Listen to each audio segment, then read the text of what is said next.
Emanuele Piccardo, lei è qui ospite, forse si sarà chiesto come mai in questa piazza c'è questa sede con questa FFF, e di fatto è la sigla che denota un progetto della Camera di Commercio che si chiama Friuli Future Forum, la volontà di disegnare degli scenari per capire e dare strumenti, soprattutto alle aziende, per capire dove devono andare e come affrontare il futuro.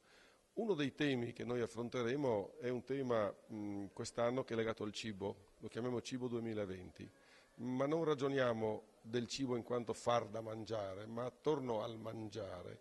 Tra questi attorno ci sarà anche il ristorante. Il ristorante è inteso quale luogo dove si consuma, ma dove anche si fa aggregazione, dove si deve star bene. E qui l'architettura credo sia non necessaria, è obbligatoria. Direi proprio di sì, anche perché l'architettura nasce storicamente come strumento per migliorare le condizioni di vita delle persone e un ristorante è un grande miglioramento delle condizioni di vita delle persone. Dovremmo recuperare questa, perché ho letto un'intervista di Mari, mi pare il grande architetto, che sottolinea questa architettura, oltre che l'estetica fine a se stessa, deve recuperare questa sua filosofia, no? Questa sua matrice. Diciamo che il design all'origine, soprattutto in Italia, era nato proprio per offrire degli strumenti, degli utensili alla vita domestica, e oggi invece il design si è trasformato ed è diventato più quasi un brand. Allora quello che dice Mari, che è appunto un maestro del design, è quello di recuperare una dimensione anche etica del design, per cui ripartire dalla necessarietà dell'oggetto, che non deve diventare un oggetto di culto, ma un oggetto utile, come può essere un ristorante e tutto quello che ruota attorno al ristorante. Quindi questa connessione tra il progetto, che sia il progetto del ristorante, il progetto del menù, che fa sì che il ristorante possa vivere, e il progetto dello spazio, è una connessione fortissima. Lei sicuramente avrà nel suo lavoro avrà girato moltissimo, e io l'ho fatto perché per anni ho fatto il vignaiolo, quindi ho visitato molti ristoranti. Noi siamo un po' legati alle nostre città, alla difficoltà di modificare certi ambienti. Molti ristoranti sono in luoghi che sono giustamente difesi.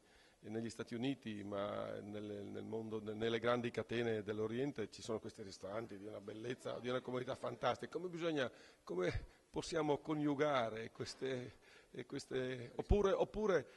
oppure questa nostra tradizione potrebbe diventare un domani una carta in più da giocare, visto che tutto si modifica così velocemente? Rispondo con una citazione di un altro grande, Leonardo Benevolo, uno storico dell'architettura e dell'urbanistica, che recentemente in un libro che si chiama La fine della città ha dichiarato che proprio sul tema del futuro a volte si fanno dei passi troppo in avanti, per cui da parte ad esempio delle comunità c'è una certa ritrosia, no? A riconoscere il futuro come un valore. Allora credo che anche il mondo dell'architettura e del design deve far diventare il tema del ristorante, dello spazio del ristorante, come un tema progettuale, di modo che questo possa, ad esempio in Francia, Jean Nouvel, uno dei più importanti architetti d'Oltralpe, ha realizzato proprio nel recupero sulle colline di Bordeaux di una tenuta due tipologie di ristoranti. Un ristorante che, come potremmo definirlo, a 5 stelle, e un piccolo bistrò che è funziona esattamente con la stessa cucina del ristorante prestigioso, però che dà la possibilità a chi non può permettersi quel tipo di menù di avere un menù adeguato, sempre mischiando la qualità dello spazio e la qualità del cibo.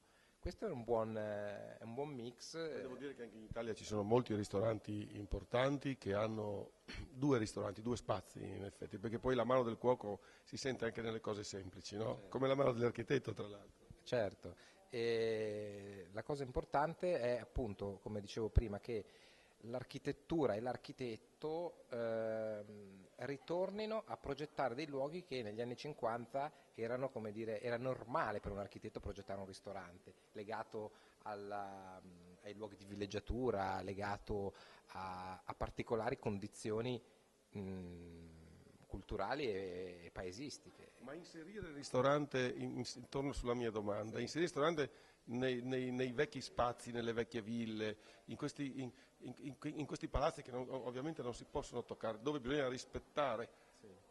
C'è una difficoltà, credo sia possibile. C'è una difficoltà e, come dicevo prima, da parte di chi è abituato a vivere in contesti che appartengono a 200, 300, 400 anni, o semplicemente all'interno di città ottocentesche, c'è il problema del nuovo. Quindi ogni volta che si costruisce un'architettura nuova, che sia un ristorante o una qualsiasi altra funzione, c'è una sorta di distacco, no? di presa di posizione, che non è mai una presa di posizione positiva, nel dire abbiamo degli spazi per la nostra contemporaneità, per il nostro presente e poi anche per il nostro futuro.